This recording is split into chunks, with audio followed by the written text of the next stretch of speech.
Sir. ठीक, आप लोग इस पे मुत्तफिक हैं कि ये इसको अगर फेज में कर लिया जाए, ईवीएम के यूज को, लोकल बॉडीज, बाय इलेक्शन और उसके बाद फिर जनरल इलेक्शन के साथ इसको कंडीशनल कर दिया जाए, ठीक है अगर वहां पर इफेक्टिव हुआ, इसकी परफॉर्मेंस हुई तो फिर ठीक है हम इसको जनरल इलेक्शन में यूज कर लेंगे, वरना नहीं?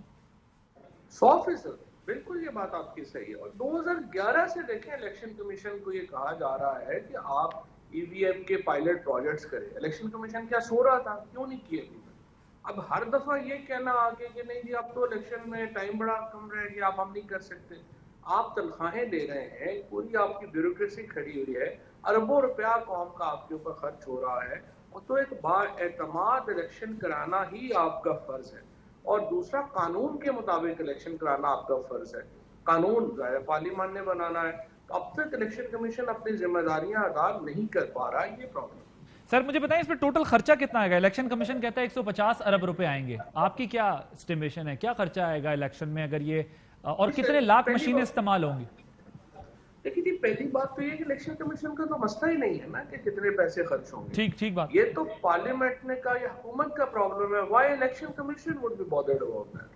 तो मुझे तो उनके एतराज की समझ ही नहीं आई। इलेक्शन कमीशन का क्या काम है कितने पैसे खर्च होंगे? लेकिन मैं आपको बताऊं कि ये इसलिए बड़ा सस्ता होगा कि ये वन टाइम एक्सपेंस है, उसके बाद तो आपको इलेक्शन सारे फ्री पड़ेंगे। तो शायद ये भी उनको प्रॉब्लम होगी, फ्री क्यों पड़ रहे हैं। तो कुछ कैलकुलेशन है आप लोगों की कितने अरब लगेंगे? वो तो 150 अरब रुपए कहते हैं लगेंगे, इलेक्शन कमीशन कहते हैं। देखिए हमें एग्जैक्ट कीमत तो नहीं पता, लेकिन ये है कि एक जो कीमत है जो इसकी मशीन की, it should cost around lakh सवा लाख रुपए। तो अगर आपने 4 लाख मशीनें लेनी है तो मेरा ख्याल है ये 7-8 अरब रुपए आपका लगेगा। 4000 मशीनें आपको चाहिए, चले आप 2000 ऊपर ले लेंगे कि कोई खराब हो या कुछ हो, तो 6000 है और आप लाख सवा लाख रुपया लगा दें, तो यही तकरीबन 10 अरब रुपया का खर्च होना चाहिए। अभी आपका 7 अरब रुपया खर्च होता है। ठीक सर, अब आप असद उमर साहब ने और अली जैदी साहब ने आज प्रेस कॉन्फ्रेंस की कराची के मामलात पे। प्रेस कॉन्फ्रेंसेज होती रही हैं, बयानात होते रहे हैं, वफाकी और सूबाई हुकूमत की बहस होती रही है। अब जिस स्टेज पे खड़े हुए हैं, जिस उन्होंने कहा कि 4 कर देंगे, सर्कुलर रेलवे का मामला है, कचरा उठाने का मामला है, जो कराची के जो सारे इशूज हैं, ये भी अभी क्या सिर्फ लोकल बॉडीज कैंटोनमेंट के इलेक्शन की हद तक है, या वाकई आपकी हुकूमत को रियलाइज हो रहा है कि फेडरल गवर्नमेंट जो है उसको कराची के अंदर काम करना चाहिए पीपल्स पार्टी या सिंध गवर्नमेंट से हट के? देखिए पहली बात तो ये आदिल अब्बास साहब, हमारा जो कॉन्स्टिट्यूशन का एक जो स्ट्रक्चर है उसमें आप देखिए तकरीबन 1900 अरब रुपए हमने सिंध हुकूमत को दिए हैं 3 सालों में, जो NFC अवार्ड के जरिए हमें मिले थे। उसके बाद जब आप एडिशनल पैसे देखते हैं, तकरीबन 1100 अरब रुपया जो है वो एडिशनल पैसा जो है वो यहाँ पे लगाया गया है। और उसमें ये जो MNAs के ग्रांट्स हैं, फंड्स हैं, इनके और कराची में बहुत खर्च हुआ है। लेकिन ये देखें ये मुनासिब बात नहीं है, क्योंकि एक तरफ तो आप सूबे को इतना पैसा दे रहे हैं और फिर आप किसी का हिस्सा काट कर दे रहे हैं। तो हम तो जो बाकी पाकिस्तान में जो लोग हैं उनका हिस्सा काट के 35 अरब रुपया तो सिर्फ कराची के 3 नालों की सफाई में लगा है, जो कतई तौर के ऊपर वफाकी हुकूमत का काम तो नहीं है नालों की सफाई, लेकिन हमें वो भी करनी पड़ी कि कोई कराची के अंदर अगर आप नहीं करेंगे तो कोई कर ही नहीं रहा। आप सड़कें आप बनवा रहे हैं, गलियां वफाकी हुकूमत बनवा रही है यहाँ पे, और पानी के मसले वफाकी हुकूमत जो है वो कर रही है। तो मुझे आप बताएं सिंध को फिर इतना पैसा क्यों जा रहा है? तो ये एक बिल्कुल बेतुका निजाम है जिसमें हम फंस गए हैं। ये पैसे जो हैं तो वफाकी हुकूमत की जानिब से जो पहले 35 अरब लगाए गए और अब जो सर्कुलर रेलवे से लेके आपकी जो ग्रीन लाइंस, बसें और सारे मंसूबे हैं, उसमें आपके ख्याल में ये वफाकी हुकूमत को करना नहीं चाहिए था? ये बेतुके तरीके से आपके कराची में पैसे लग रहे हैं। मैं ये कह रहा हूँ वफाकी हुकूमत भी अगर नहीं करेगी तो कराची में तो बिल्कुल ही बुरा हाल हो जाएगा। अब आप सवाल ये है कि 1900 अरब रुपया आप सिंध हुकूमत को दे रहे हैं, उसके बाद एडिशनल पैसा इतना ज्यादा वफाकी हुकूमत को फिर लगाना पड़ रहा है, तो आखिर इस निजाम में कैसे आप जो है वो सर्वाइव करेंगे?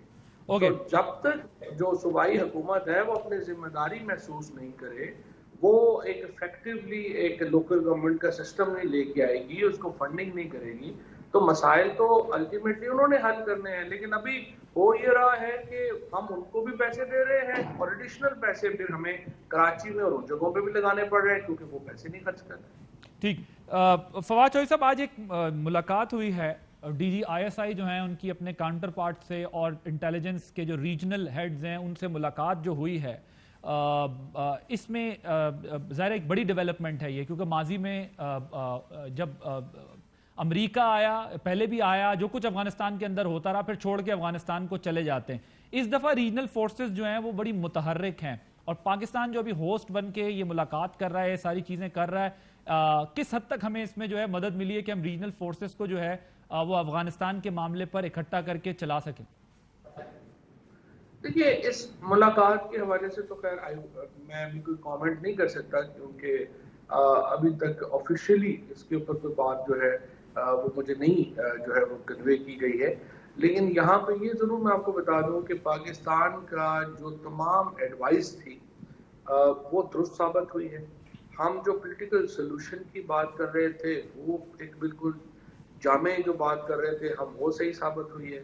और पाकिस्तान ने अफगानिस्तान में अमन के लिए, स्टेबिलिटी के लिए जो कोशिशें की हैं, अब पूरी दुनिया उसकी मौतरफ है। और हमारा जो किरदार है अफगानिस्तान के अवाम को अमन और इस्तेहकाम का और एक मुस्तहकम सियासी हुकूमत के लिए वो जारी रहेगा इंशाअल्लाह।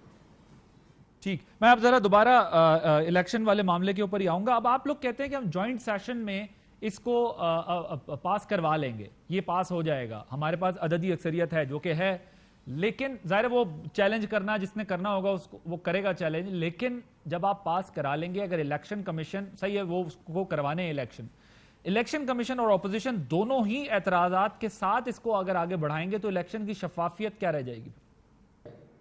देखिए, वो बातचीत तो जारी रहेगी ना। अभी पास कराना तो इसलिए जरूरी है कि अल्टीमेटली फिर ये कह देंगे कि अब तो वक्त ही नहीं रहा, तो इसलिए इसको पास करा लेंगे, बातचीत भी साथ जारी रखेंगे। और मेरा बड़ा सिंपल बात है, अगर आपको हमारी तजावीज़ नहीं पसंद, आप अपनी ऑल्टरनेटिव तजावीज़ लेके आइए, वो डिस्कस कर लेते हैं। लेकिन ये कहना कि पाकिस्तान में कोई हमने रिफॉर्म करना ही नहीं है, तो फिर देखिए ये तो बड़ी अजीबोगरीब मनता है। नहीं, ठीक है, ये बात दुरुस्त है, लेकिन आप ये कहते हैं कि ये डेडलॉक नहीं होगा, अगर एक दफा पास करा ली तो फिर अपोजिशन को बिठा के कुछ ऊपर नीचे तरमीम के जरिए काम चला लिया जाएगा। अभी भी बातचीत तो हो रही है, अभी भी बातचीत तो जो है वो जारी है, और उम्मीद हमें यही है। प्रॉब्लम सिर्फ ये है कि अपोजिशन के पास लीडरशिप का एक क्राइसिस है। उसमें एक हफ्ते मरियम नवाज लीड करती हैं, दूसरे हफ्ते शहबाज शरीफ लीड करते हैं, तीसरे हफ्ते कोई और करना शुरू हो जाता है। तो अभी एक अपोजिशन का प्रॉब्लम हुई है कि वो हतमी फैसला करने वाली कोई लीडरशिप उनके पास नहीं है, और हम आहिस्ता आहिस्ता उनके साथ बातचीत चलती रहेगी। ठीक है, लेकिन ऑपोजिशन ने कह दिया कि इस मामले पर जो है वो कोई बात नहीं होगी। हमारा ये ख्याल है कि ईवीएम जो है वो हुकूमत अगले इलेक्शन में आरटीएस की जगह फ्रॉड का एक नया तरीका ढूंढ रही है, ये काम जो है वो हम नहीं होने देंगे। और जरा एक और चीज ऐड कर लीजिएगा, क्या ऑपोजिशन बिल्कुल ही ऑल्टरनेट पर कोई बात नहीं करती?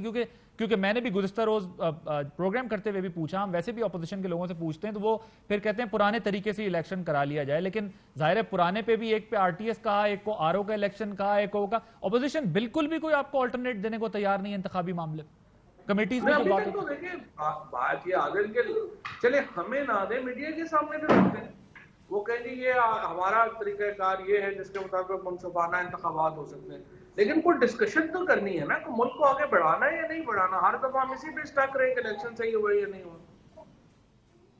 बिल्कुल ठीक है।